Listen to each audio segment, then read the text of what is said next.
Welcome back to the Matter of Facts podcast on the Prepper Broadcasting Network. We talk prepping, guns, and politics every week on iTunes, Stitcher, and Spotify. Go check out our content at mwfpodcast.com on Facebook or Instagram. You can support us via Patreon or by checking out our affiliate partners. I'm your host, Phil Rabalais, and my co-host, Andrew Bobo, is on the other side of the mic, and here's your show.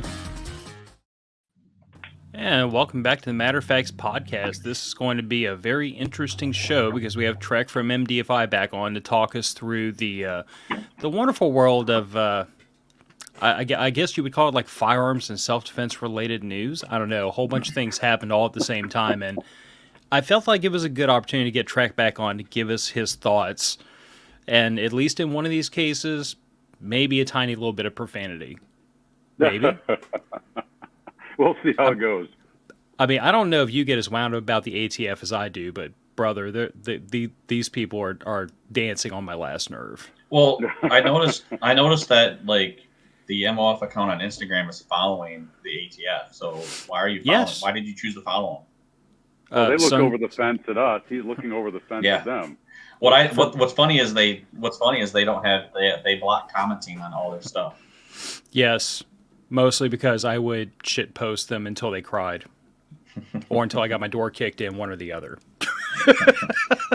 Well, of course, today's was fire safety, and I think Firearms Policy Coalition basically posted a picture of Waco and said, delete yourself. Please and thank you. I love FPC so much. Dude, whoever runs FPC social media, with very few exceptions, is dramatically underpaid. Every once in a while, they post something that's a little bit, but most of the time, I'm thinking to myself, like, you sir, deserve a beer. And even the is still pretty funny when it happens. Right. But So Trek, thanks for coming back on. I know you and I have seen each other quite a bit, but and every time we talk about it, we're like, hey, you brace it, we're like, hey, I need to come on. We got this, and this coming up, and or this happened, and it's like, okay, yeah, and then life happens, and finally, I'm like, okay, no, Phil, we're getting him back on. Oh, the floodgates have opened. There's too much we have to talk about. I know, right? Might have to be a part one, and part two, but how you been? How's I know. The training year is kind of winding down for you, but you've had quite a few big classes over the last few weeks. So how's everything going? Good. I'm tired, man. We've got a lot going on. We do have the 2023 season winding down. We just had Dark Angel Medical Dart 1, Dart 2 up here at the facility. I just had Beyond a Door this last weekend with the shoot house classes. I've got some road travel coming up this weekend for our last outdoor classes. But that's not it. We've got the new season being released on 1 November. I'm currently working on the saving and the sales of Spectacle Lake Outdoor Club, turning it into a conservation club that's going to be member-owned. Going to hit the desert of Arizona if we don't go into World War III this winter. So just a lot of stuff going on right now. But no, things are good. Things are very, very good, and it's great to be back on. So the thing is, though, is Murphy's Law, though, what's going to happen is you're going to get out to Arizona, unplug, how you guys normally do. And then, I mean, I guess you guys are still connected a little bit just because of the business and stuff, but still, you get out there all set up, and all of a sudden that's when it's going to kick off, when you're away from your homestead and stuff. So, but on the upside, if that does happen, Louisiana is a lot closer to Arizona than Michigan is. And I happen to know somebody who'd be happy to put y'all up. Well, no, I appreciate that. It's a double-edged sword, right? You go away from your homestead, and then World War III kicks off, and you leave everything behind, or you're just out in the desert going, well, this is my new kingdom. So I will be a gracious warlord, like Lord of Humongous. Just walk away. I was about to ask if you had your combat boots and hockey mask on standby just in case. And I've got, as you can see in the avatar, I've got my fat 20-pound tuxedo cat and my night vision, so I'll be all set. That cat will wreck some people. That's right. Yeah. Or he'll just sleep on their lap. One of the two. Smother them in their sleep. That's right. I mean, cats are good for that, man. So, I guess let's kick it off like this. I had to actually look this up because I had heard about this YouTuber that plays pranks on people, and regrettably, he played a prank on the wrong person. But Tanner Cook played FA, and he FO'd. Is what I'm titling this. So, If y'all give me a second, I'm going to roll over to the article just as fast as my computer wants to tolerate it. But the short and the long of it is... Ads. Yeah. A young man in Virginia apparently thought that videoing people while he was playing pranks on them was hilarious, and apparently about 50,000 of his audience members thought it was hilarious too. Unfortunately, the person that didn't find it hilarious was the victim of the prank, who did not understand what was going on. From the article, seems like he retreated, he told the guy to back off, he didn't back off, and then he got shot in the stomach. Well, and that's the thing is, I mean, I've seen the video quite a few times actually, especially when it first happened. And the guy, I don't know exactly what the prank he was doing to the guy or what, but I mean, he was straight up harassing this dude. I mean, did he deserve to get shot? No. So it's one of those things where Trek, when we can talk about use of force. I mean, this is a prime example of escalation of force, really. I mean, this dude completely would not leave the delivery driver alone. And finally, the delivery driver was just like, well, screw you, leave me alone. You won't. And shot him. And he's been found, he was acquitted of all charges. Surprisingly, because when I saw the video, all but one. All but one. Yeah. It's a very interesting charge that he was found guilty of, because it doesn't make any legal sense. But we can certainly dive into it for sure. Head first, go for it.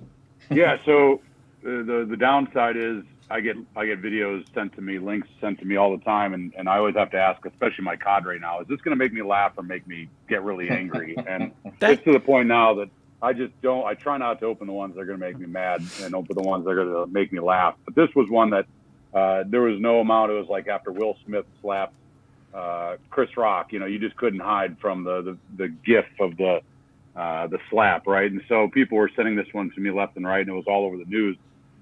And so you essentially have a guy that basically got fed up with being harassed and by very legal definition, assault in a very, very minor way, and ended up using lethal force that luckily was not lethal, shot in the individual, the assaulter, the harasser in the stomach. And then, of course, the best part is the idiot laying in his hospital bed. So I said, I'm not done making videos like this, which means maybe the next time the guy will actually shoot him in the face and save humanity. But the reality is he didn't deserve the bullet.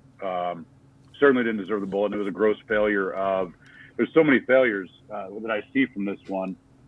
The individual had a cell phone out and it was saying something like, do you want to touch my pee-pee or see my pee? It was something childish, that of course, that's why there's so many followers, is today's society has that kind of attention span where that's going to be somebody that's popular, but not a teacher or an educator.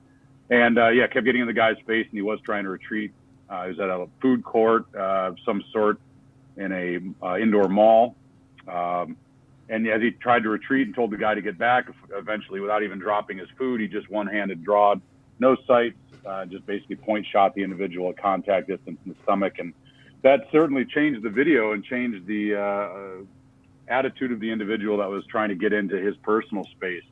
And then you cue, of course, the law enforcement response and the legal response. And the individual was charged with some interesting charges, but quite possibly, if I'm not mistaken, the most grievous of which was assaults with a firearm, felonious assault with a firearm to cause some sort of wounding. It was a very interestingly worded charge, and he was acquitted of that, but he was found guilty of unlawful discharge of a firearm in an occupied structure.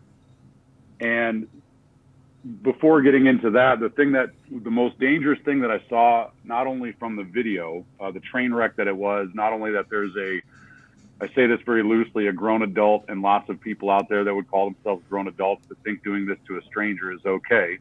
One, the individual who's doing the YouTube video clearly doesn't understand that all those videos where they do those crazy pranks on people are generally over in Europe, because those pranks where like a clown pops out of a box with an axe or a hatchet or chases somebody through a parking garage, those usually don't take place in the United States, because people would get killed, right? So this individual found a very an important lesson that I talk about in our When a Gun's Not an Option class, and that is what I'm trying to do to the students in that class is to make them and help them understand constitutional use of force. But understanding that there are people out there, bad guys, that do know constitutional use of force. And so they might know exactly what line that they can tow right up until you can do X, Y, and Z. And I've seen that numerous times with law enforcement officers that have had guns drawn on subjects, and the subjects have said, well, you can't shoot me. I haven't done anything worth a gun. And then the cop's like, you know what? You're right. They holster their handgun, pull out their taser, and the bad guy immediately gets down on his knees and puts his hands up because he knows that the cop absolutely doesn't have to say anything and can go ahead and make him ride the lightning. But the thing that this was a clear-cut example of is that there's lots of bad guys out there that don't know constitutional use of force, and they don't need to because they're bad guys, they're criminals. But at the same time, there's lots of armed citizens out there that don't. And if you are a quote-unquote bad guy, and this guy was an assaultive person by legal definition, and if you think, well, I'm just assaulting him, he can push me, he can shove me, he can kick me, he can pepper spray me, he can tase me, but he can't shoot me. Well, he found out what happens when you meet an uneducated armed person. And so regardless of the outcome of this, he did FA and he FO'd. I mean, that is the absolute truth of it. And he's lucky he didn't die, and the fact that he's going to continue to do it, well, I mean, I wish him the very best of luck in the gene pool. But the more important thing before we get to the charge that he was actually found guilty of is that all over the Twitter sphere, there were lots of big names. And I mean big names in just the social media world, but not in the education of use of force world. And they were saying 100% good shoot. I'd have shot him. That guy messed around. He found out. I would have shot him too. The problem is hundreds of thousands of followers that will probably never take the time to get any professional training outside of a CPL, if it's even required, which of course, as a constitutional libertarian, you shouldn't have to. But there's some valuable stuff in that training, like constitutional use of force, albeit a very small amount, that there are people out there now carrying that little gun that think if someone does that to me that I can pull the trigger. But the reality is this guy got very lucky. In fact, nothing about his acquittal and his charges he was found guilty of make any sense. And so I'll rope that back in. So premeditated murder, no. Attempted murder, no. The charge of felonious assault with a firearm to some sort of heinous wounding. I cannot remember the actual legal wording of it, but basically shoot and to maim. To shoot somebody with lethal force and to maim, but not to kill, just to basically stop. He was found acquitted. He was found not guilty. He was acquitted. But he was found guilty of unlawful discharge of a firearm in an occupied structure, which is very interesting. And this is terrifying at the same time, because there is no such thing as unlawful discharge of a firearm in an occupied structure if it was a good shoot. It's not unlawful, which means by the very fact that he was found guilty means that firing the gun was by its very nature unlawful. But then he was acquitted for any of the charges towards the individual, which I have to take one of two guesses at this. The jury listened to the instructions of the judge and listened to the elements of the crime, and every crime has elements. And they were like, yeah, this dude did wrong. But the other guy was an idiot and an a-hole. And you know what? He did deserve to maybe get the wind knocked out of him. And the fact that he didn't die, we're not going to throw the book at this guy. We're going to say he's not guilty, but he messed up. So we're going to hit him with this one minor charge. But by very definition, if he were to appeal, I'd say he has a pretty good chance of getting that dropped, because if he was found good of the shoot, it's not an unlawful discharge. It's not an unlawful discharge of a firearm. You can shoot somebody in an occupied structure if it's a good shoot. So it's a very interesting thing. It's either a jury of idiots, possible. There are courtrooms, not I'm talking about the jury full of idiots. And there's a current case that I'm following very close in Hillsdale County here in Michigan, where the entire court system is a travesty of idiocy and injustice. But the reality is, chances are it was just that. It was probably a jury of the peers saying, yeah, you done messed up, but we're not going to ruin your life. But maybe next time don't do what you did. And if I knew who that guy was, I would offer him free training to try to make sure that we can make sure he never gets in trouble again. And statistically, he'll never have to deal with that again as an average citizen. But that's the most scary thing about this, is the echo chamber of the internet was saying it's a good shoot. And there's lots of people out there that need to understand that guy got very, very lucky. If you were to do that 99 times out of 100, you are going to jail at a minimum. You are going to lose hundreds of thousands of dollars at a minimum, or you could go to prison past a year of your life and then be a felon for the rest of your life because you didn't know the difference between assault and lethal force, and lethal force. And so there was lots of options the guy had. He could have ruined the YouTuber's day. And when the cops showed up, they would have been like, all right, high five, that was pretty awesome. But he chose a gun for a situation where it was not lawfully allowed, and he got very, very lucky. So, yeah, it's It has already been added to my When a Gun's Not an Option program. I'm going to be actually doing a class to the staff and students at Hillsdale College here in Michigan, one of the last free colleges in the United States of America. And we're going to be talking ad nauseum about that case, because it is truly a case of don't be this guy. Yeah, I mean, I think what I'm going to intone to the audience is something that I've actually talked with the two of y'all before, and like my own personal metric for do I use my gun to fix this problem? It's like I've said before, Trek. It's not a legal one; it's an emotional one, and that's why it works for most people, because you don't have to know the law to implement it. But it goes something along the lines of, am I prepared to spend 6 months in jail and $100,000 to get myself out of trouble once I pull this gun out of the holster? And if the answer is no, I could probably find a better way to deal with the problem, like slap the guy upside the head or kick him in the nuts or do something to get him off of me. Get some. Well, okay, but here's the thing: I'm a 6 foot tall, 235-pound man, and if a person gets inside my bubble of comfort, I'm going to remove you from that bubble one way or the other. You're not going to be allowed to put your hands in my face and your phone in my face. I'm not permitting that. But unless I can articulate to a judge and a jury, I felt like my life is in danger, being a large physical person, I know pulling my gun is going to have a bad end. So I always go back to this idea that unless I'm prepared to upturn the next 6 months of my life and spend a not insignificant amount of money getting myself out of trouble, there are better ways to deal with this problem than shooting it.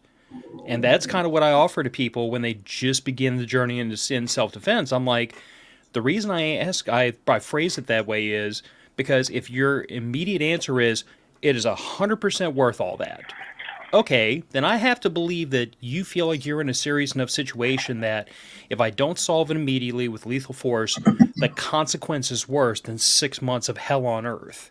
So that sounds like you've already made the decision in your head that that juice is worth the squeeze. And in this situation, I'm back and forth because I play devil's advocate with this kind of situation, Trek, where it's like, if this guy couldn't articulate that he felt like his life was in danger, then I think you're dead on. He probably overreacted. Well, but I also play devil's advocate and think, if this was a 110-pound, 5-foot-tall woman, and this guy was aggressively approaching her and hand in her face and everything else, and she drilled him, wouldn't the jury see that differently? And that's where I get really bound up, because I'm like, the law should not apply to two people differently, but juries see things differently. Well, it's not that the law applies differently. It's that there's so many different precedents that could be set by size, disparity, situation, environment, and all the above. But the end result, I mean, your statement to your those that are, trying to soak up that information, you have a very good answer in a classroom, in a courtroom, in a discussion with friends over beers. The true reality of it is, it's not, am I willing to put up with 6 months, in a courtroom, years behind bars? It's, if I don't do what I need to do with this trigger pull, will I die? Will I be maimed for life? And that is the true answer that people in that moment have to then articulate, or be able to articulate to a jury sitting in an air-conditioned or heated courtroom. And that's where the rule of the reasonable person, what would a reasonable, prudent person have done if placed in the defendant's shoes, knowing what the defendant knew at the time? That's why it's very, very important to understand how to articulate why you did what you did. But at the moment, if you think that if you don't pull this gun and pull that trigger, you're not going to go home and hug your loved ones again, then it's absolutely right. And then damn all the other consequences therein. I mean, there have been people that have made that decision, and it is that decision, and they've been put behind bars, but at least they didn't bleed out on the street, and they have chances for appeals. But the reality is, this guy clearly, he was not in threat for his life. Yes, it was an assaultive person by definition, closing distance on him every time he backed up. There was no even physical contact. There was certainly what you could legally call actual or imminent. There was imminent physical contact that you could say, I can articulate, if I keep taking a step back and he keeps coming in, if I eventually walk up with my back to a wall, well, it's imminent. He's going to then touch me. That's assault. And he could have, as you said, he could have buried his knee in his crotch. He could have punched him in the face. He could have OC'd him. I wouldn't recommend that in an indoor mall. He could have tased him. He could have judo chopped him. He could have, how Dukened him, whatever it is he wanted to do within intermediate force rules. But drawing that gun, it was almost a very casual draw and shoot to the stomach. It was very obvious it was not a threat of serious bodily harm and or death. And there's somebody out there, well, it was a 32, so it was not serious bodily harm and or death. A lot of people have been killed with 22, so it doesn't matter what. If it's a firearm, it's a firearm. It's a firearm. And so, that when you get into the real nitty gritty, a jury is going to have to put themselves in the shoes of the defendant. And if you had a small statured individual, doesn't have to be a female, but society, of course, does lean towards, American society leans towards women are, quote unquote, the weaker sex. And if you had someone much smaller stature than that individual, they would get not more leeway legally. They would get more leeway in the interpretation of a jury made up of 6'2", 220-pound men that would be told by the judge, you can't be you. You have to be 105 pounds with no training, and you have to put yourself in that young lady's shoes. And if she can articulate that she thought she was going to get knocked over the head, thrown in the trunk, and that was going to be the end of it, then absolutely. I mean, and it's not two tiers of justice; it's equal justice. But the reality is, reasonableness does not always equal or correct. It does not always equal correct. Yeah, no, I agree. And that's the thing is, it's crazy that this guy is going to continue making these videos, because it's like, well, didn't you learn your lesson? Because like you said, over in Europe and stuff, you have the guy that is dressed in, he almost looks, he looks basically Arabic, and he runs up, throws a bag or throws something at people and then runs away. Actually, I think I heard he got shot one time. I don't know if he was over in Europe. I don't think it was over in Europe, but obviously, somebody similar got shot. But then you got like these people with the whole clowns and all that stuff. It's like, I understand. I mean, today in the day of social media, it's a cancer, because you have these people who are like, well, we're just going to go do this, and we don't care that people are going to get upset. We don't care what people say, because they're like, oh, we're just going to do it for the views. And I mean, I'm not advocating for more people to get shot or anything like that, but I mean, something needs to start happening, as far as take his phone, smash it on the ground, do something, ruin these people's day, just because just like they're trying to ruin everybody else's day. I mean, this guy, just reading on him and stuff, he sounds like a freaking D-bag, because he talks about how he wants to make people's lives, he does the videos because he wants to give some people relief. And he found out that a lot of people like it when people get frustrated. It's like, how rude, like, how crazy are you that you're gaining enjoyment out of somebody else's? Like, I mean, I've watched the videos where people like slam into something, you give a chuckle and stuff like that, but walking up, and especially if someone's really getting frustrated and they're telling you, no, leave, get out of my face, like, they're getting frustrated. Like, this is the typical definition of, F around and find out, because I mean, he got shot this time, but I mean, they could just belt him in the face. I mean, they could sit there and they could do even more damage of some kind, possibly kill him next time.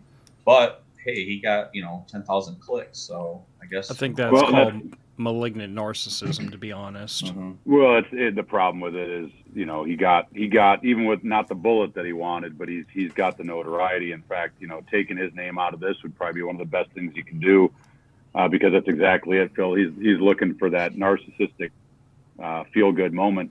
And here's the thing: if you're like, hey, Trek, you want to go play this guy and you want to go around and mess with people, I'd be like, only if the rest of American society plays by constitutional use of force, because I know then what I can do and not get shot in the face. This dude's going to get shot in the face again. And and the most difficult thing to me when I tell people, when I teach this, I am the instructor. I am teaching you a constitutional use of force. Doesn't mean that's my personal viewpoint. I think that dude that makes the YouTube video should be put in a catapult and launched over the Atlantic, slathered up in steaks. I mean, he's not doing anything beneficial to American society or the world, but he has the right to exist. And as long as he doesn't mess with other people, well, he can be an idiot on his own. But he should understand that what he did legally, he can be hurt a lot. And if he keeps it up, he might encounter somebody that also, once again, does not understand constitutional use of force, and he'll never know what they got as a penalty because he won't make it. And that, I mean, that would be my big cat. If I was as an adult, you know, maybe that's that wake up moment going, okay, I've chosen poorly. I need to think, all right, I'm just trying to make other people laugh. Let's, you know, give him the benefit of the doubt. He's doing it because he just wants to make other people happy by watching his videos. All right, is other people that you've never met, their happiness worth you getting shot in the face and bleeding to death on a mall? It's not for me. I would pick another career choice. But yeah, you know, whatever he does, that's on him. The biggest concern I have is the millions of Americans that are either longtime carriers of firearms or those that now, with everything going on in the world, they're taking on their own defense in their own hands.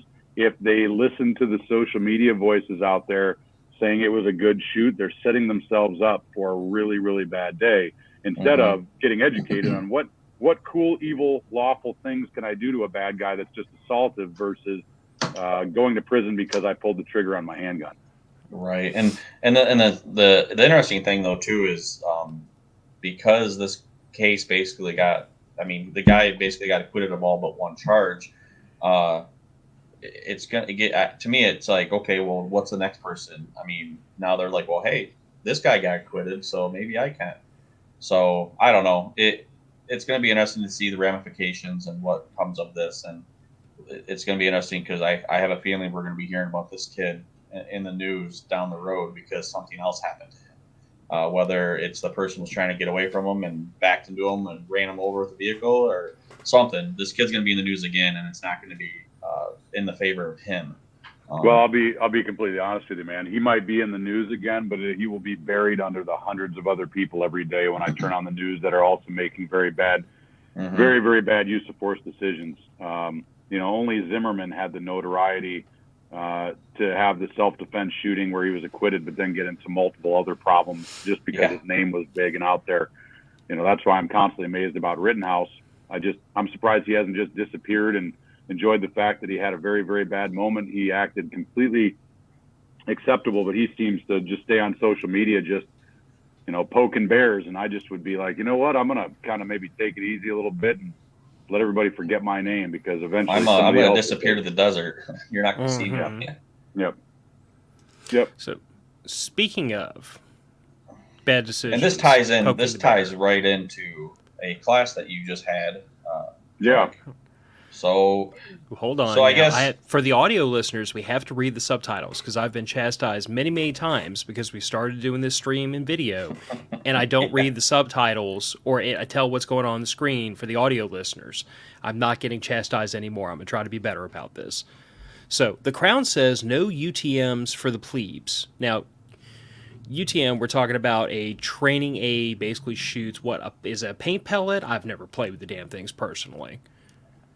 Yeah, so UTM, it's Ultimate Training Munitions. I would say it is the industry top dog in the NLTA or non-lethal training ammunition market. There are currently 3 big names that are actual pyrotechnically fired paint rounds or marking rounds, if you will. That'd probably be the more official term is marking rounds.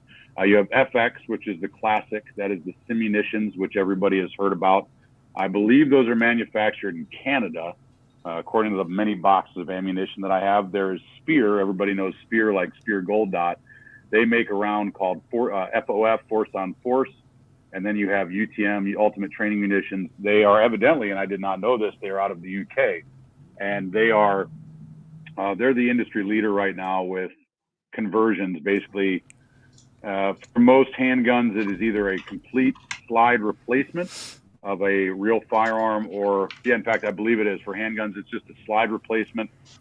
They make conversions, bolt conversions for rifles to include all the way up to belt-fed machine guns. And they were designed for military and law enforcement to use in force-on-force training applications where it's shoot, don't shoot type training.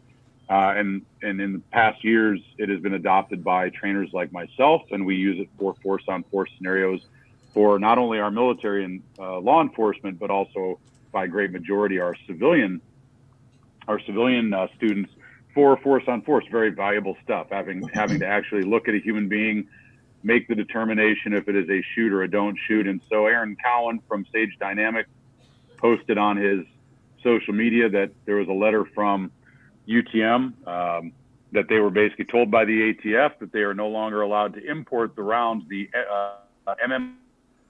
MMRs, man marking rounds, from the UK into the United States unless it is going to a law enforcement or military customer.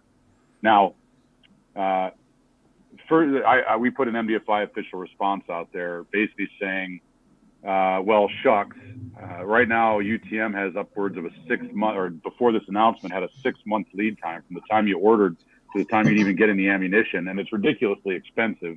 It is a great technology, but it's almost to the point of most people, except for the government, even being able to afford a round. They're well over, pistol rounds are well over 50 cents a round. The 5.56 ammo is well over $1 a round, and the conversions are very, very expensive. And they only shoot their ammunition, which is why MDFI, we actually use simunition conversions for our handguns because they allow us to shoot FX rounds, spear rounds, and UTM, UTX rounds. We do use their bolts and 5.56 ammo for AR-15 conversions because they are the most reliable and the most accurate.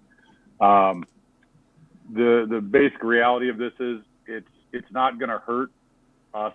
It's really not going to hurt the civilian training market because if you really do this, we've got FX, we've got Spear, we can get it. If you locked yourself into UTM, that sucks. That was an expensive whoops. That's why I didn't do it because we had the 3 different types of ammo. But the true reality, I do like NLTA for a few reasons. But the true reality is I can go to MilSim.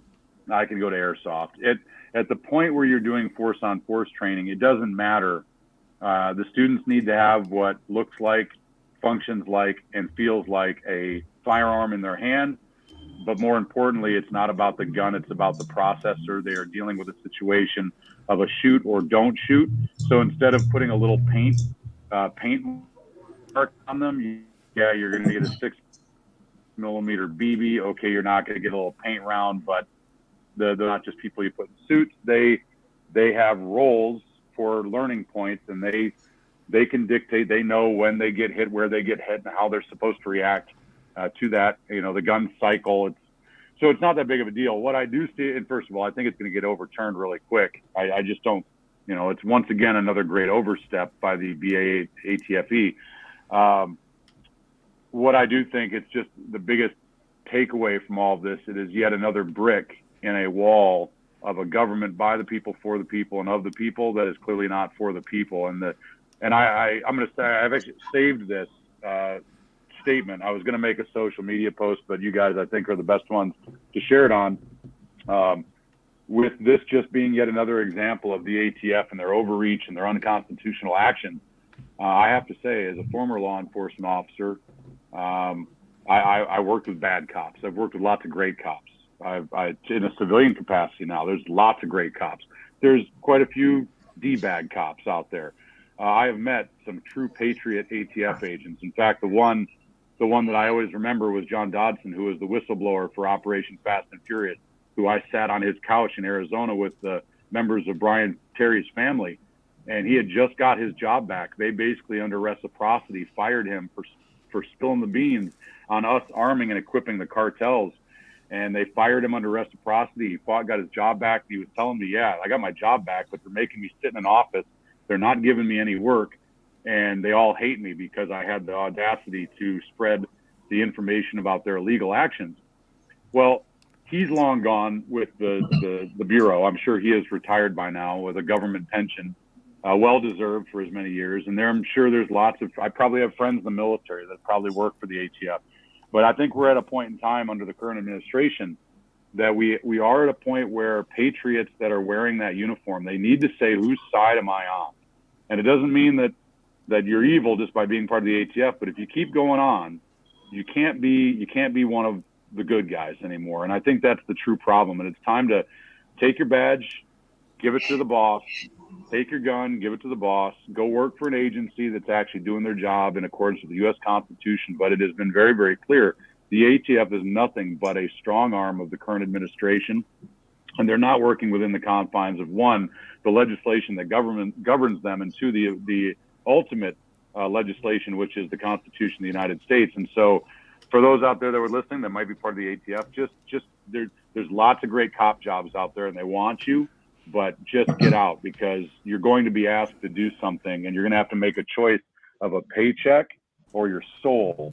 And we take example of what happened in World War II. There were a lot of guys that weren't Nazis, but they made the paycheck decision, and they will forever, for the rest of their life, have to live with the fact that they gave up their soul. And that's something that it's scary to see, but this is just another very small example of that. Why would a government not want responsibly armed citizens to train to make sure they don't shoot a guy when they're not supposed to shoot a guy in a Virginia mall? Well, the only answer is why, when you get a CPL, the government says you're good. Why does the government say you're good with inadequate training? Because they don't want you to have the training of why the Second Amendment is actually there, and that's to stop a tyrannical government. And if we go too far down the rabbit hole, look at Ukraine and look in Israel, where now they're like, oh, we need to start allowing people to carry guns because look what happened. It's like, yep, if you ever needed a good example of why we need to train citizenry, look no further than current events. And so, yeah, I'm not upset about the NLPA stuff. We'll get around it. And by the way, thank you, ATF, for making me the richest guy in history. With now the ammo that I have is just quadrupled in value. So I'll be driving a Ferrari that's got NLTA written on the side of it really soon. But the moment that our supplies run dry, I will just mothball the FX guns, and I'll get airsoft guns, and there will not be a missed beat in the training that we offer where we have to do force on force. Well, and then that's the thing is, I mean, there's a couple instructors that I've listened to, and multiple of them have said, like, yeah, we're just basically, we're using the force on force and the NLTA rounds and stuff like that. Like, they're great, but we're just kind of basically we're looking at doing airsoft, but, not right now, stuff like that. This is going to push, I feel like this is going to really push a lot of people towards airsoft even more. The other reality is I've already talked to one. I won't go too far in depth on who it is, but I've talked to a good friend, and we asked, hey, is this real? And I was doing my vetting to make sure I wasn't reacting to some internet smokescreen. And he said yes, and he's like, I already got to work around with the sheriff's department. So the fun part is that it's not illegal to own. It just says you can't import it. Mm-hmm. So, great sheriff's offices out there, law enforcement departments out there that have, and I mean, look at most instructors. Most instructors have some sort of law enforcement military background. We cultivate relationships with organizations. And if we're like, hey, we'll take care of all the funds, plus the excise tax and whatever it is, if you'll just have the UTM ammo shipped to your place. All right. It technically went to a law enforcement department. And you know what? I have one law enforcement officer in my class. So there you go. It went to a law enforcement class, even though there were 11 other people. So, yeah, I mean, American ingenuity, I mean, as much as I hate it, look at the bump stock, for God's sake. Mm-hmm. Look at a forced reset trigger or a binary trigger. You can't stop the signal. Right. You can't stop the signal. But what they're trying to do is the death of 1,000 cuts. It's just the death of 1,000 cuts. And the problem is we've been bleeding out for a very long time. We're starting to get woozy. And now is the time we really need to rally and say, not one more cut. Not one more cut at all. And that's go ahead. Well, the two thoughts I have, because I saw this crawl across social media, and somebody, I think honestly, at least that's the way I took it, and I answered it honestly, but they asked, like, kind of to the general audience, what possible justification could the ATF have for banning a non-lethal training ammunition? To which I pointed out, and, tinfoil hat Phil is on deck if anybody's curious, but I point out, I'm like, the Second Amendment is very clear that the militia is necessary to ensure a free state, and it requires a well-regulated people. Well-regulated means people that are both armed and versed in the use of those arms. So, like, I look at this in the same guise as I do a couple of, about a year ago now, there were some rumblings in some of these states how they were trying to ban any kind of paramilitary training being issued out to civilians, and I see gun ranges I see an effort to close down gun ranges around the country. I see continued encroachment to try to make it more difficult and discourage people from being able to train in the use of arms. And I again, tinfoil hat Phil is on deck. I don't think at this point that is an accident. I don't think that's a coincidence. Well, it's the only answer. It really is the only answer. Yeah. Well, I mean, it's like every time they try to ban body armor. Why? The most dangerous thing about body armor is it can land on your foot and break some bones. Right. But I see another attempt by the government to tilt the playing field in favor of the agents of the state. They need to have the better guns. They need to have the body armor. They need to have the better training. They need all these things, and they would argue it is to ensure they can protect us. But I don't see life that way. There's not a police officer sitting on my front lawn. If somebody hits the front door right now, Phil is the one that gets to go deal with the problem to protect my family, because there's no cop sitting out there guarding my door that I'm aware of. Well, the funny part is when this letter came out, like 1 billion Texans were like, "Oh, we'll train against each other with live ammo. We're Texans." Like, I mean, absolutely, threaten us with a good time. We're the same for the arms and legs, guys. Arms and legs only. Yeah. Well, and to your point, Trek, I would say that for those sheriff's departments out there who have their priorities in line and are willing to kind of make a point, you could deputize the whole frickin' county or town you're in, and now every one of them can order UTMs. Because they're all technically part-time sheriff's deputies now. And 100%. don't put it past me that I haven't said that out loud to quite a few law enforcement officers about if you really wanted to make a statement that all these friggin' laws that govern civilians' use of arms but do not apply in law enforcement, the sheriff just has to blanket deputize every non-felon in the county or the parish. Problem solved. It is the biggest middle finger to the ATF to say the carve-out you gave yourselves, we just use against you. We just exempted all of our citizenry who aren't felons, and I have my own feelings about non-violent felons, but, like, stick with me on this thought. But, like, we just used your exemption, and we gave it to all of them, because they should be on par with y'all as far as arms and the ability to carry them. But I digress. No sheriff's deputy I've seen, except for maybe one or two, has embraced that idea. Well, the reality is, and I know for a fact this is not secondhand information. You know, the Russian ammunition ban came into effect before the invasion of Ukraine. So let's separate this a little bit. I kind of get it now, right? But that was not because of the invasion of Ukraine. The U.S. government just said no more ammo from Russia. Now you can't import. The thing that I cared the most about were when the Russians make mil-sim flashbangs, they don't mess around. That's what I missed the most about the stuff that you couldn't import. But Tula, the moment that happened, they were already in the United States looking for domestic manufacturing of their brand. So it was just an import ban. Well, UTM, if they're smart, here's what I think UTM is going to do. They're going to go, oh, no, the civilians can't have it. Oh, look at all these government contracts. We don't care about the civilians. Kind of like HK. But yeah, UTM certainly could go, oh, well, let's just go open up a stateside manufacturing. Or it's just going to up the chance for competition. Someone will make a UTM-capable NLTA round here in the States, and I look forward to supporting them, or UTM if they do stateside manufacture. But, yeah, I mean, congratulations, you stopped a non-issue from getting into the country. We're going to find a way around it. So there you go. But once again, thank you for showing your hand. You guys are working against the people. It just frustrates me personally because, like, I think you're right. It probably will get overturned at some point. But, Trek, part of this that pisses me off is that the way our system is currently configured is that these three-letter agencies, with the stroke of a pen and somebody's brilliant fucking idea, excuse my language, you know, YouTube and Facebook, they get to screw us out of our rights with no legal background, with no legislative framework, just because somebody had a feeling.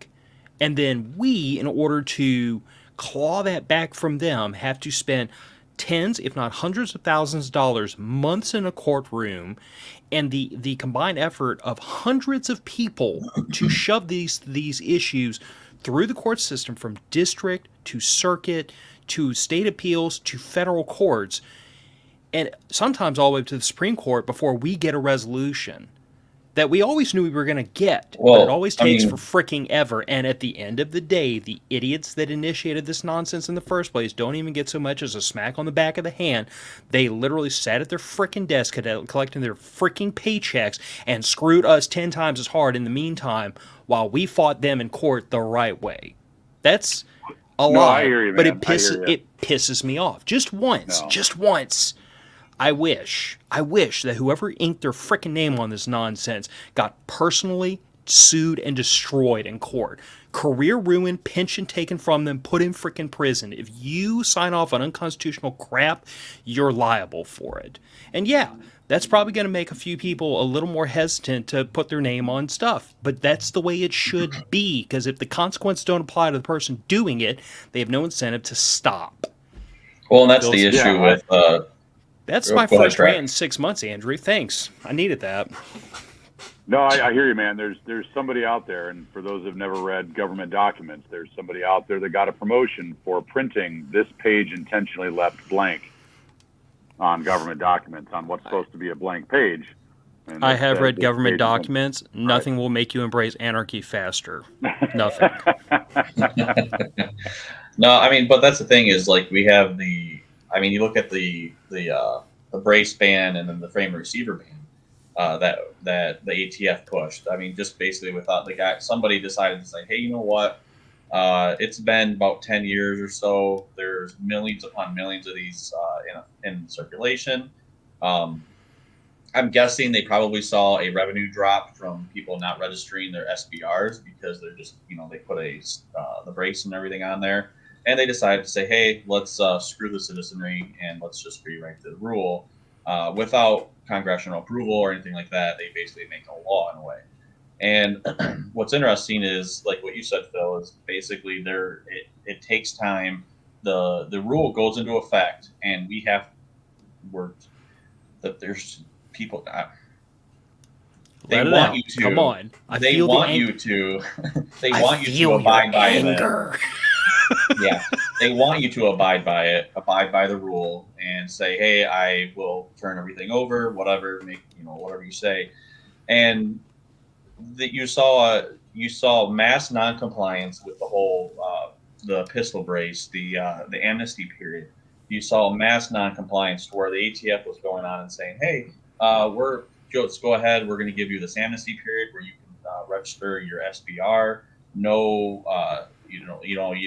But in return, you had to basically supply pictures. You had to supply banking information. You had to supply all this crap. You had to supply in order to get these to get your free tax stamp, your free tax stamp, quote unquote.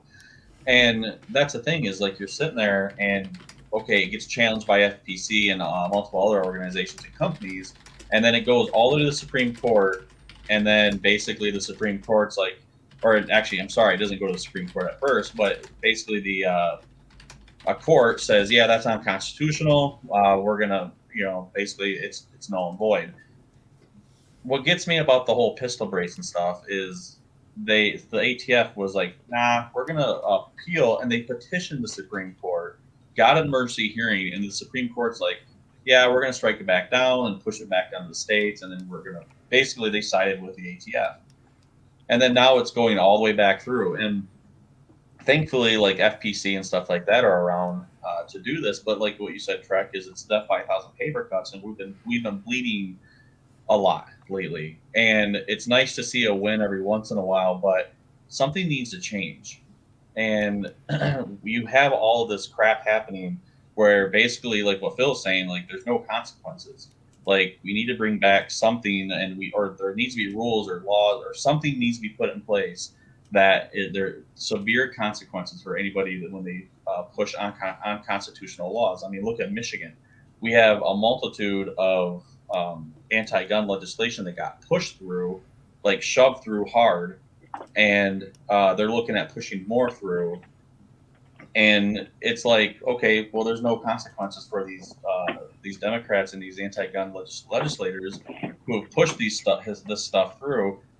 They don't have to abide by it. They have their protection. They have their armed security, and it's just one of those things where the government is not for the people anymore. It hasn't been for the people or by the people really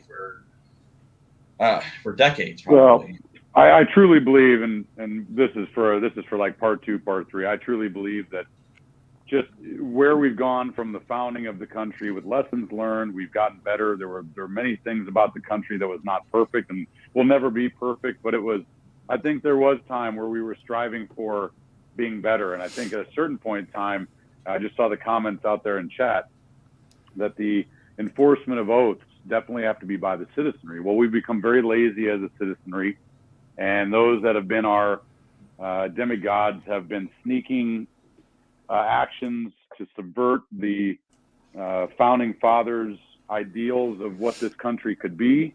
And I think truly we are near a point in which the closets, the cabinets, the drawers under the bed, under the foundation, all the crap that they have stuffed in, there's finally no more room. I really, truly believe people are starting to go, holy crap, what is all this? We got a president that can't even find his way off a stage. We've got equity over equality.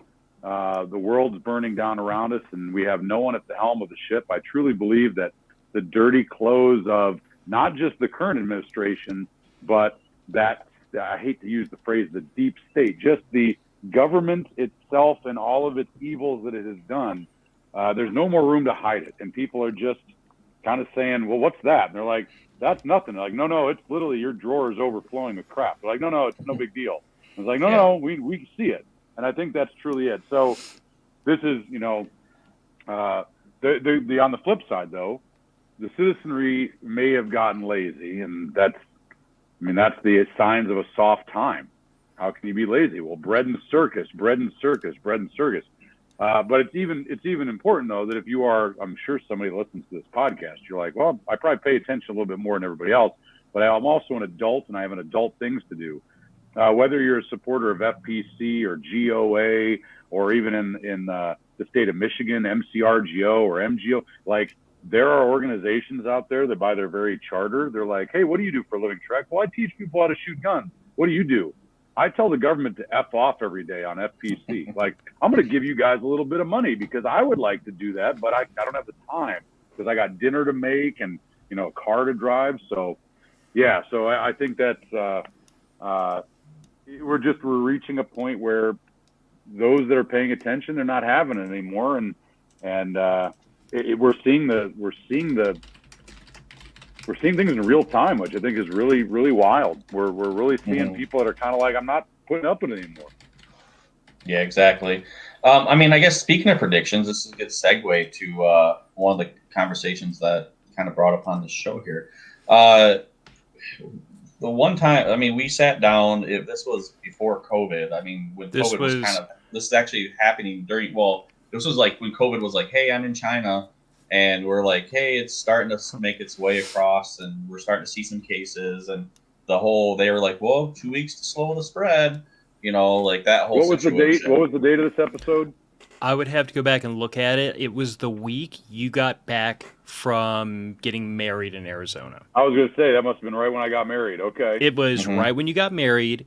You had just gotten back to Michigan, and the lockdowns, I think, had just been announced. So, like, for context purposes, this was like episode 161, and last I checked, we're up to like 380 something. Yeah, we were literally running from. We were heading home, but it was crazy. It was like the wave as we were traveling from Arizona to Michigan.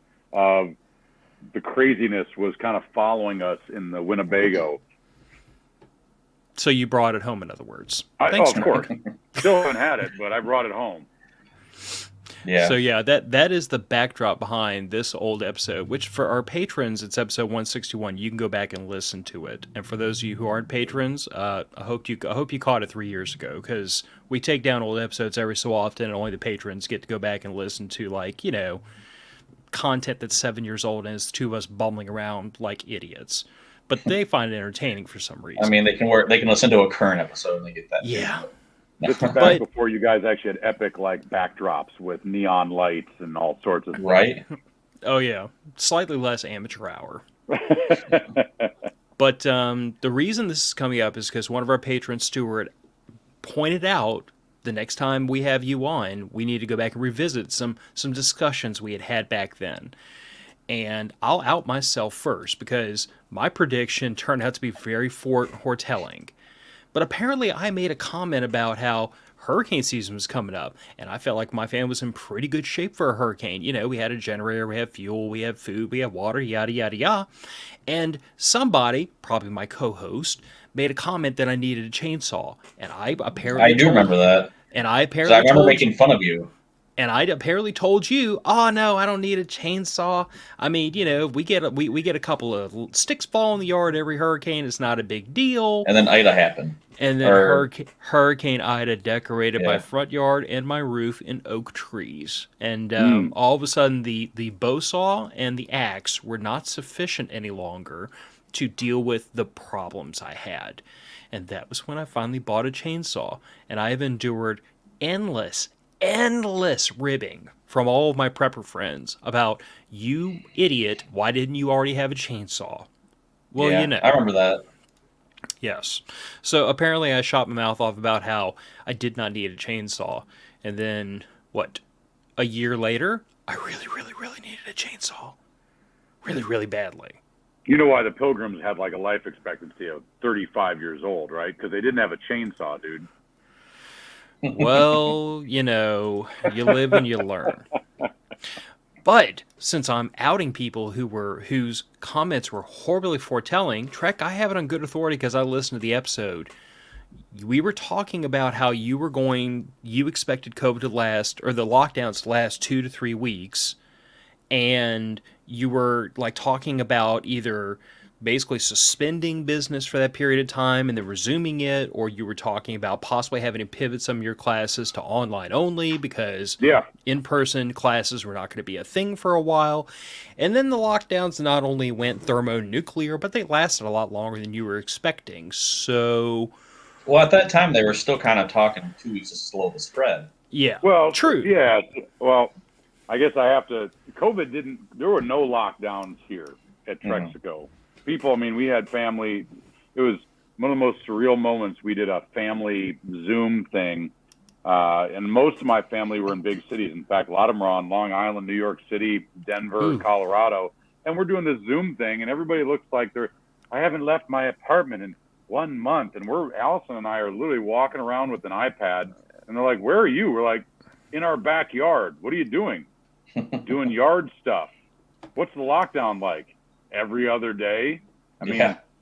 up here in the Big Rapids area, Michigan, ain't nobody was locking down. But if you went to the big cities, it was very surreal, you know, to do that. But yeah, so the prediction, we ended up doing. We did some online use for the When a Gun's Down option class. That was back before Starlink. That was rough. I'll say that at a minimum.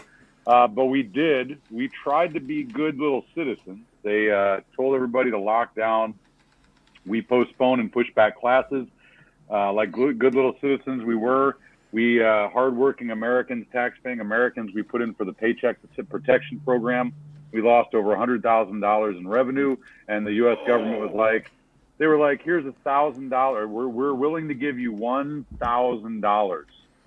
And now this is where since then have uncovered as a private investigator where they were giving fraudsters $50,000 because they created a fake lawn care business.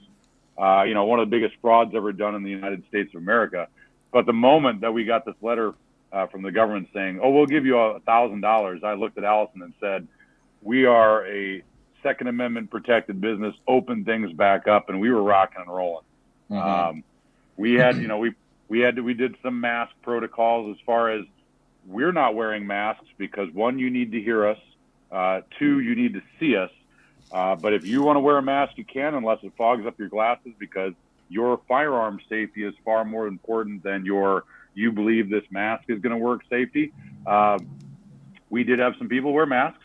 That's fine on them. We did not.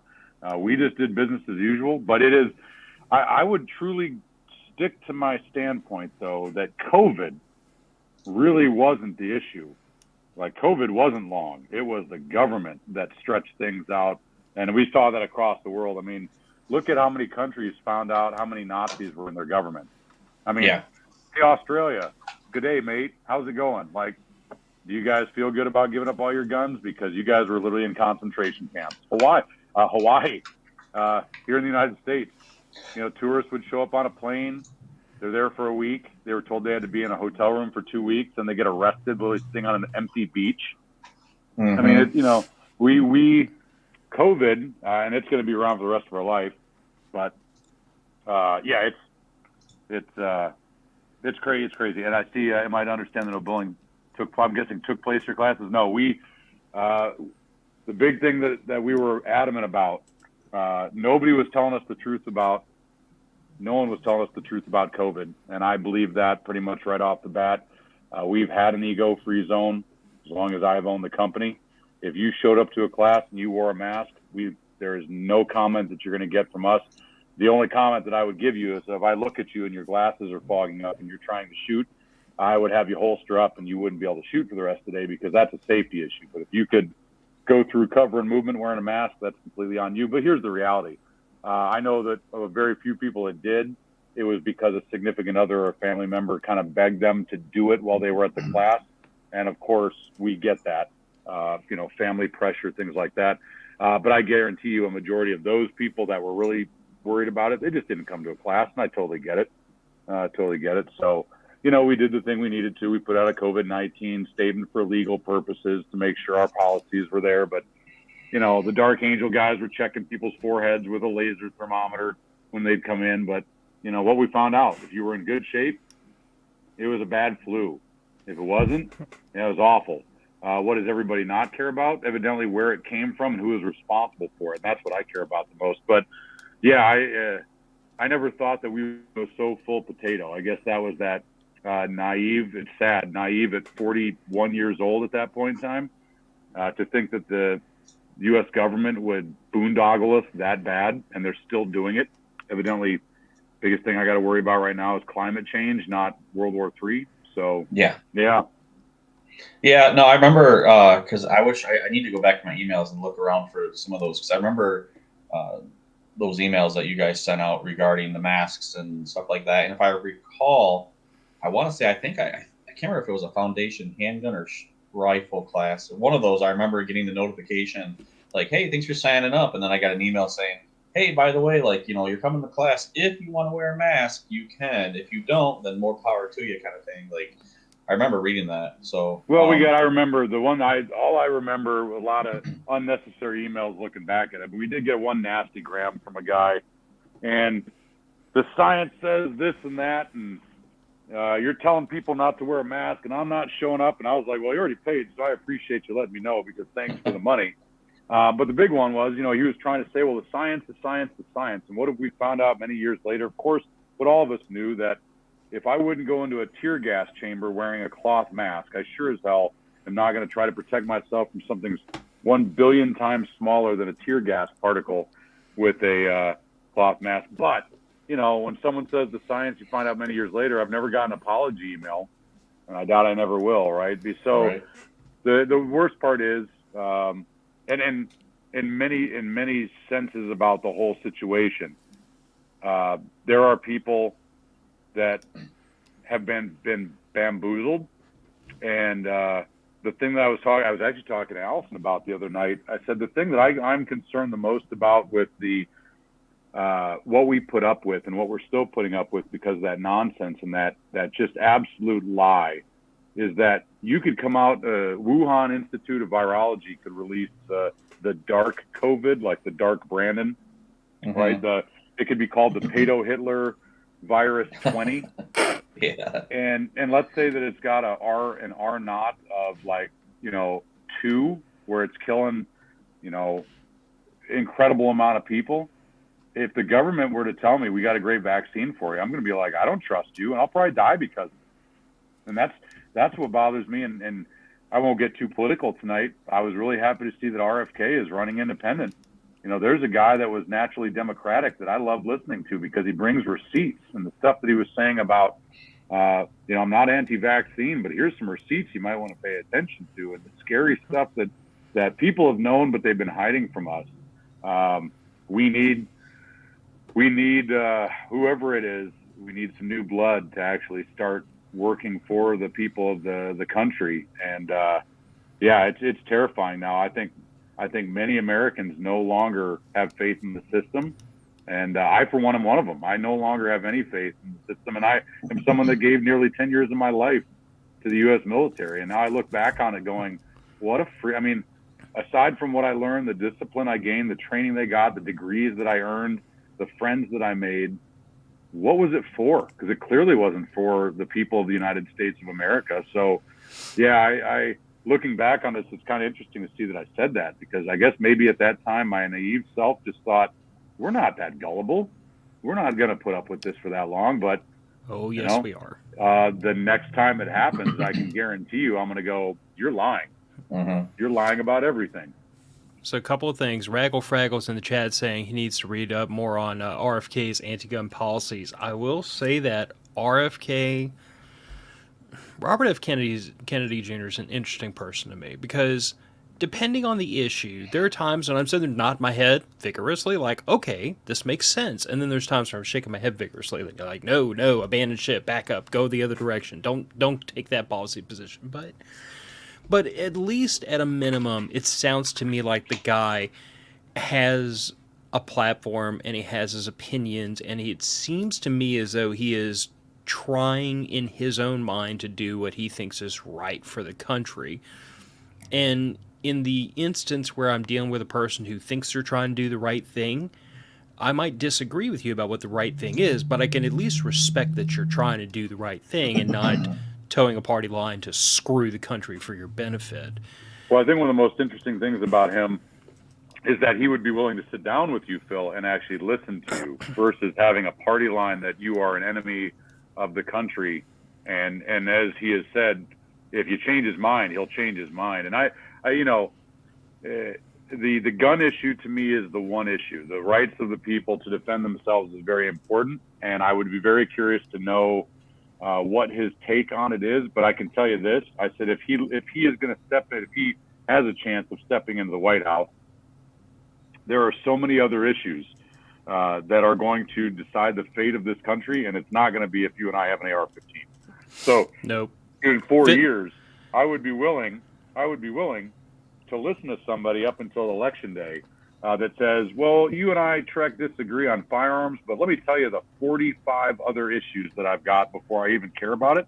Oh, I'll listen to you. And here's the thing. Trump, the moment that the Mandalay Bay shooting happened, immediately instituted and allowed the bump stock ban. So, and at the same time, he had the House, he had the Senate, he had the presidency, and not a damn thing got done as far as rights for firearms. Not saying that the country wasn't very good economically and that international relationships weren't great, but if I'm going to say as an honest person that the Second Amendment vote is big to me, well, he didn't do anything for me. So I have to then say, okay, well, this other guy over here, if the guy that I by quote unquote party lines didn't do anything for me with guns, well, I'm at least going to listen to him on things like let's not get nuked, because to me that's a very important one. Well, and the truth of the matter is that if we don't start dealing with energy policy and economic policy and like capping budgets to GDP in a meaningful way in the very near future, this country is going to grenade. Because, like, the idea that we're all going to junk all of our gas-powered cars and buy EV everything, the numbers don't add up. There's not enough mother effing lithium in the world to I just pull bought that a off. dually diesel, so I hope that it's not all going EV. Well, it can't be done. Physically, it doesn't work out. It's like all the policies that I continue to hear pushed by this administration and everything I hear being pushed by their mouthpieces in the media is like fake meat has a higher carbon footprint than a field full of cows. EVs have a worse carbon footprint than just using the existing fleet of gas-powered vehicles, not to mention there's not enough lithium mines in the world to fill that order for all those batteries. Friggin', we have rampant inflation that's been driven by the fact that we print trillions of dollars every frickin' year for no daggum good reason, on top of the fact that we're taxing the hell out of people until they can barely afford their homes. Property taxes are going up, friggin' values on everything are going up, wages are stagnated.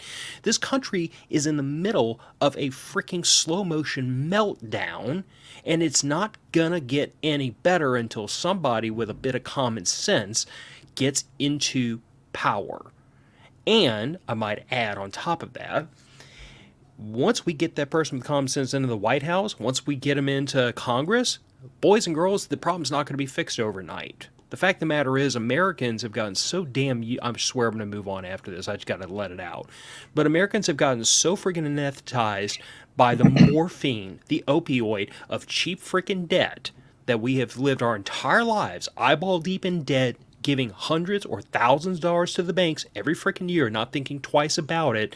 And now that the budgets are tightening up, you're seeing people get worried. When the truth of the matter is, we were always living too high on the hog and too close to hitting the end of our checking accounts. We didn't save enough money. We didn't defer gratitude. We did some of this to ourselves.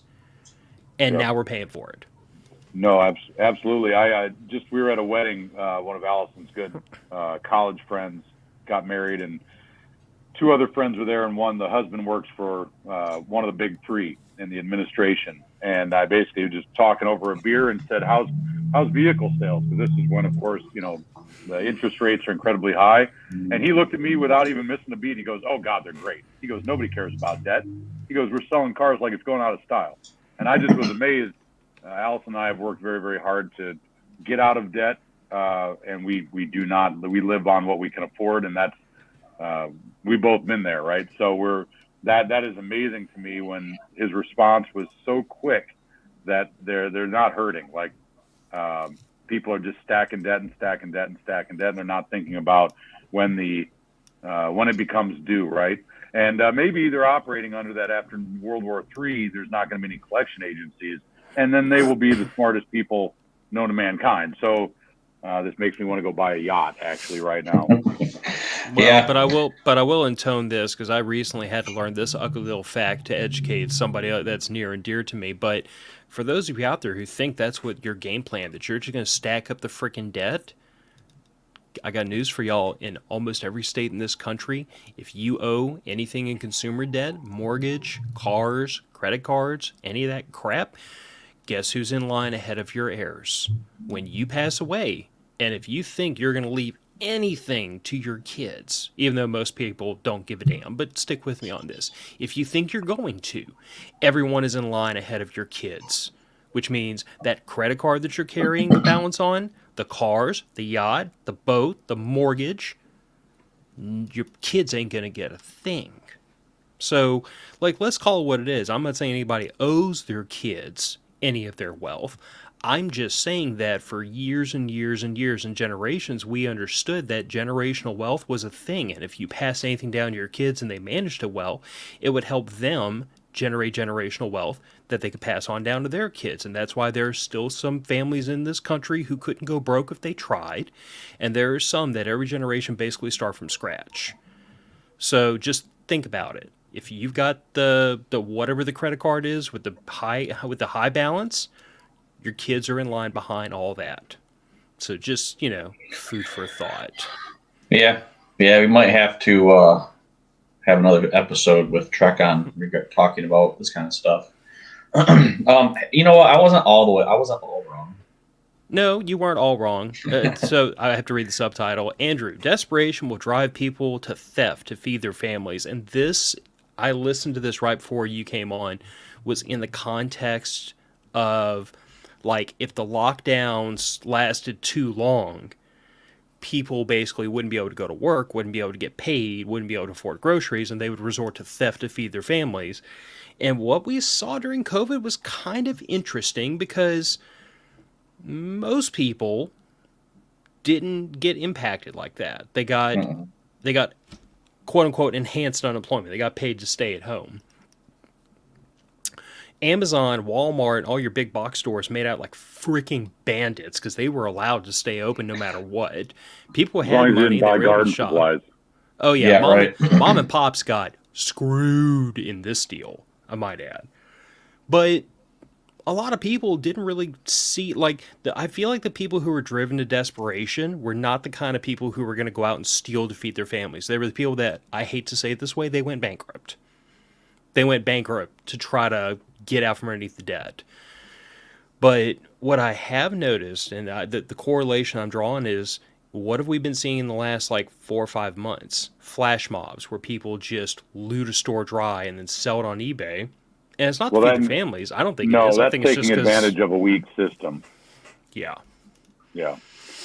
No, So yeah, it's bad. I'll give you just on that. I'm currently trying to save Spectre Lake Outdoor Club. Bought the club 2 years ago. Here's a good life advice: if you run a firearms training company and you can't clone yourself, don't buy a shooting range and try to run it. So instead of trying to sell it on the economy, we've got shareholders, and we've pretty much saved it right now. I've got one guy I'm trying to get a bank issue to get his payment in, but we had a shareholder back out, good friend, longtime student, and he called me up and he was very embarrassed that he had given his word on putting some money into the club, and he basically said, he goes, Trek, I'm really sorry, man. He goes, he's a well-to-do, he's got a very good job, very, very good job, but wife just had their firstborn. She's not working. And he said, I got to be honest with you, man, I've got $7 in my bank account right now.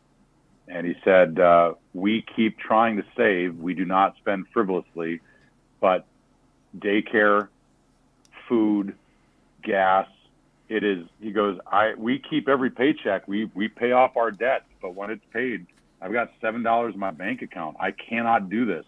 And that's a lot of people right now. There are a lot of people, gas in California is over $7 a gallon. I don't even understand. I mean, California is just something that I don't even want to see to believe. I just want to remember what it was like when I went to San Francisco as a kid, and it was actually not full of poop all over the floor. But yeah, it's something else. It really is something else. And Allison and I are blessed. We're self-employed. We have an 800 square foot house, and we have to tell ourselves that what we've done to not have debt and to live on that budget is great. But there are a lot of people out there that they've got extended families. They've got adult life. And right now, they're predicting that 2024 could be far worse. I think the last week, the budget got $20 billion. The deficit in 1 week was $20 billion. I mean, what in the hell is going on? We're spending money we don't have, and it has to come back. It has to come back and bite people, and it's going to bite all of us. Yeah, so I don't know. I really don't. But it's not the thievery that's going on right now. I'm sure there are people that are stealing for food, but the majority of it is we have law enforcement departments that have been gutted by cowardice in government, and there's no consequences of failure anymore in these big cities. And yeah, I don't know. I just don't know. well, and I will be, I guess, characteristically honest. Like, I even talked to my wife about this the other day, just talking about, like, budget, money, the economy, and just, like, we, like everybody else, have felt the pressure over the last several years because everything has gotten more expensive, gas, groceries, and everything. And I expressed to her how frustrated I was that, like, and this is truly a first world problem. Like, my family has very little debt. We work super, super hard controlling our finances to make sure that we don't go into debt and we don't start a snowball that we're not going to be able to stop later in life. Like, that's a decision we made a long time ago. But I did express to my wife, I'm like, I get real frustrated sometimes when I look around and I see people who are going on vacation, buying new cars, doing all this stuff that, like, we don't do because we think we're doing the right things to live within our means. And I told my wife, I'm like, this is one of those situations where, like, I think I'm doing the right thing, but it still frustrates the hell out of me that I can't do more with what I have. Yep. And I totally agree. It is frustrating. It's heartbreaking. My heart goes out to the people who are in that situation where, like, once all the bills are paid, they got $7 left in their checking account. I don't see an end in sight except for those people to figure out what they can cut so they can get ahead. But man, that's a damn bitter pill to swallow. But Yeah, I think they're saying ahead. that the majority of Americans could not afford a $500 emergency payment if their life depended on it. I mean, that's something else. It really is, and it's I don't know. There's not a good answer for it, but unfortunately, we as a country, not we as individuals, or even we as a state, or we as a county, but we as the people of this nation, we have allowed us to get to where we're at through whether it is inertia and laziness, whether it is pride or ego. I mean, I don't know what it is. It's a combination of, or inaction. I love the comment about there saying, the oath is only enforced by the citizenry. I mean, that's the truth. If it is a government of the people, by the people, and for the people, and the fact that it's not is our fault. It is our fault. I mean, there's no other way around it. So we have to, you look at. I like movies. Benjamin Martin. You write him a letter. You write him another letter. You write him what? I don't know what stage that we're on, but have we truly been really writing letters to our leaders saying what you're doing is wrong, or have we just been sitting back going, man, the water sure is getting warm in here, and next thing you know, it's boiling, and it's because we just sat in it for so long. And that's, 2024 is going to be a very, very interesting time, and I hope it's for the better. I truly do. But with what's going on, what's going on in the world, plus our lack of leadership, competent leadership, I'm very skeptical. But like the name of the podcast, I mean, you are your own first responder, so maybe don't just have Cheetos and soda in your closet. Like, start thinking about if you need to be on your own for a little while. So it's October the 10th, 2023. In about 2 years, we'll look back on this and see how right or how wrong we were. I hope I do better. Actually, you know what? I hope I'm really wrong in this episode. I hope I'm really wrong. How about that? I hope we all are, man. So tell everybody where they can find you and MDFI and all the things that are Trexico before I turn everybody loose. Awesome. So we're trainmdfi.com. You can find us on Instagram under MDFI Training. We are MDFI Training on the Twitter because I support Elon Musk and him opening that place up for free speech. Our new season 2024 goes live on 1 November on the website. You can sign up for the newsletter. Other than that, scroll through Matter of Facts podcast. You'll find my bad predictions in many episodes as far as future events, but hopefully my use of force stuff has been pretty spot on. But once again, guys, thank you so much for having me on. Yeah, it's always a pleasure, Trek, and it's going to be interesting to see what happens. But I can't wait to sit down with you and before you guys, especially before you guys go to Arizona. But I'm looking forward to the 2024 class list because I have a black card that I need to get. So there you go. Well, if World War III happens, just head west toward Arizona, and when you see the Trexican flag flying over a compound out there, just know that I will be a kind warlord and welcoming. There you go. Well, thanks for coming on. Absolutely, guys. Definitely, man. And for the audience out there, if you like hearing from Trek, badger us and we'll badger him and drag him back on. And if you don't, get over yourselves because we love Trek and we love what he has to say. Matter of Facts podcast heading out the door. Good night, everybody. See ya.